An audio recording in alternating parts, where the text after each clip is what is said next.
குமரி மாவட்டம் உட்பட தமிழக மலைகளை உடைத்து கேரளாவுக்கு தொடர்ச்சியாக கடத்தி கொண்டிருக்கிறாங்க. அந்த அடிப்படையில் இப்போ கன்னியாகுமரி மாவட்டம் 11வது சட்டமன்ற தொகுதி, அதுவும் அமைச்சர் தொகுதிக்கு உள்ள இப்போது சித்திரங்கோடு பகுதியில் புதிதாக சில குவாரிகளுக்கு அனுமதி வழங்குவதற்கான முயற்சியில் இந்த அரசு ஈடுபட்டு கொண்டிருக்கிறது.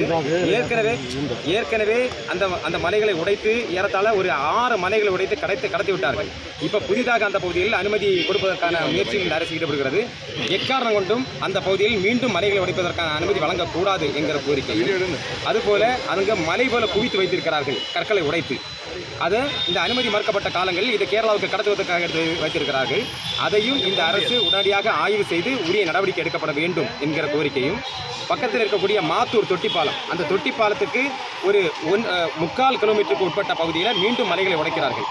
இதனுடைய அதிர்வு மூலமாக தெற்காசியாவின் மிக உயரமான மாத்தூர் தொட்டிப்பாலம் அதிர்வால் பிளவுபடுவதற்கான வாய்ப்புகள் அதிகமாக இருக்கும் காரணத்தினால அந்த பகுதியில் இருக்கக்கூடிய மலைகள் உடைப்பதற்கு முற்றிலுமாக அனுமதி மறுக்கப்பட வேண்டும், தடை செய்யப்பட வேண்டும் என்கிற கோரிக்கையை முன்வைக்கிறோம்.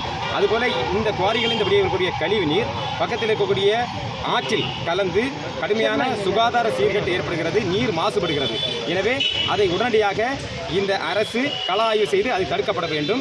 அதுபோல் சித்திரங்கோட்டிலிருந்து குலசேகரம் செல்லக்கூடிய அந்த சாலை கடுமையாக மோசமடைந்து சிதிலமடைந்து தினந்தோறும் விபத்துக்கள் ஏற்படக்கூடிய ஒரு சூழல் காணப்படுகிறது. எனவே அந்த சாலையை உயர் தரத்தில் உடனடியாக சீரமைத்து பொதுமக்கள் பயன்பாட்டிற்கு வழங்க வேண்டும் அப்படிங்கிற கோரிக்கையும், அதேபோல் பேச்சிப்பாறையில் 86, 86G, 331 இந்த 3 பேருந்துகளும் பேச்சிப்பாறை அந்த போர்டு போட்டு வரக்கூடிய அந்த பேருந்துகள் ஆனால் பேச்சிப்பாறைக்கு வர்றதில்லை. அந்த பக்கத்தில் இருக்கக்கூடிய 0 பாயிண்டோட நின்று போயிருக்கு. அப்போது பேச்சிப்பாறைக்கு வரக்கூடிய மக்கள் கடுமையான ஏமாற்றத்துக்கு உட்படுறாங்க. எனவே அந்த பேருந்துகளை பேச்சிப்பாறை பேருந்து நிறுத்தம் வரைக்கும் இயக்குவதற்கான நடவடிக்கையை இந்த அரசு மேற்கொள்ள வேண்டும் என்கிற கோரிக்கையை உள்ளடக்கி மாவட்ட ஆட்சியர் அவர்களை சந்தித்து மனு அளிப்பதற்காக இன்று வந்துள்ளோம்.